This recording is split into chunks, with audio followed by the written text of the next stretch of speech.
Hello বন্ধুরা, আসসালামু আলাইকুম। এটা কি বলেন তো?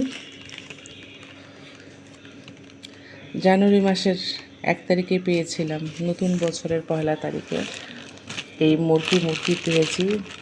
মুড়ি, এই খই দিয়ে আমাদের আগে কফু করতো।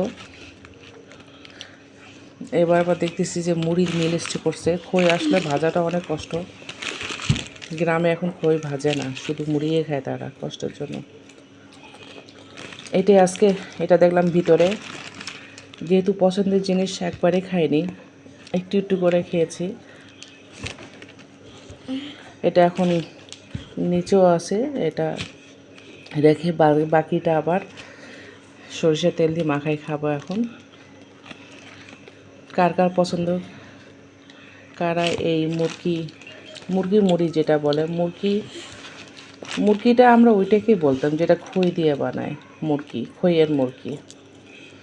আর এটা তো সবাই জানে, বলে অনেকে মোয়া। কার কার পছন্দ এই জিনিসটা জানাবেন আজকে।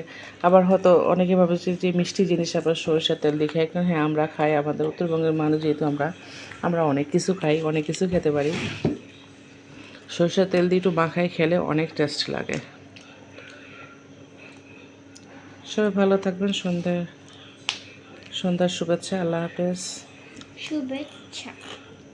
আমার মেয়ে তো ওই যে বাটি নিয়ে বসে আছে। আল্লাহ হাফেজ।